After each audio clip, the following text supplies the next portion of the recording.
Okay, good afternoon.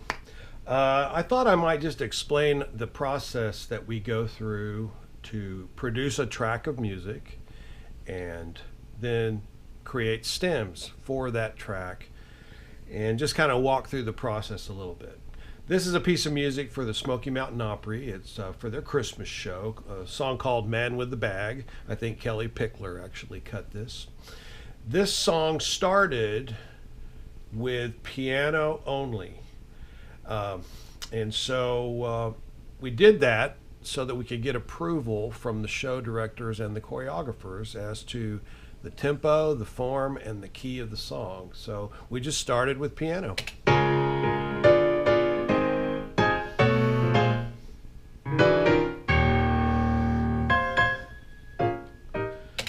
So the very first thing after approval was I started adding instruments. So I came back and we had a guitar session where I added bass and guitar.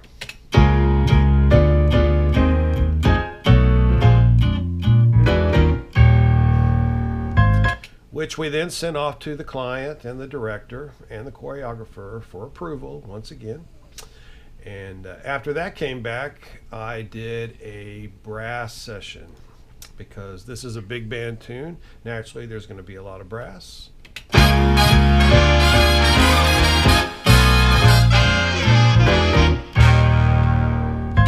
Oh, and least I forget, in the meantime, I added drums to the whole thing.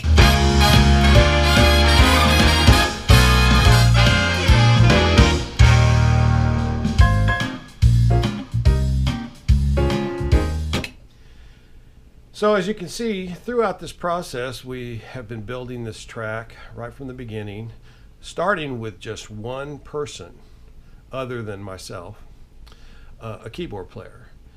And this way we don't have a lot of folks involved spending money that doesn't need to be spent before we have full approval back from our client. So at the end of the day, this piece of music got mixed down to what we call stem mixes. That stem mix starts with a click track because we're going to play along, the live folks are going to play along with this track. So everyone knows what the mighty click track sounds like.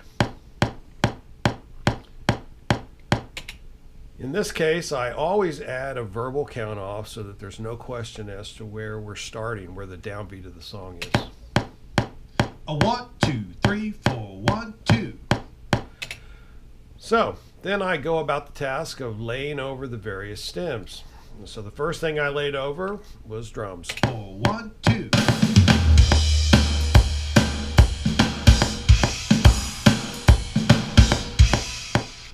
Of course, this theater band will have a drummer, so they probably won't use that. But every time the band is not there, or if the drummer's sick, or if someone needs to learn the show, they will use that track. So we added bass next.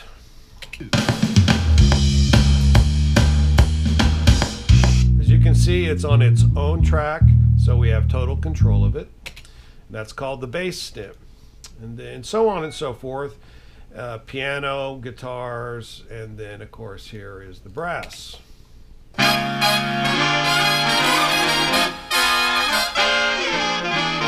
Which they will certainly use along with a small section that they have. But in this case, we wrote for 5 saxes, 5 trombones, and 5 trumpets, which is way more people than this theater would want to hire.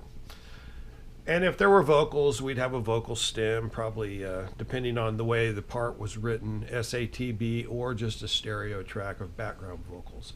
So as you can see, we end up with all these stems right here. I'm going to highlight them.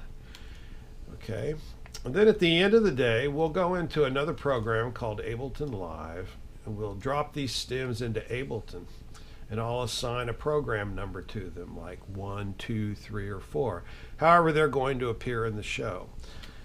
Inside of Ableton, we have total control of the volume of each stem, as well as the start and stop point of each song.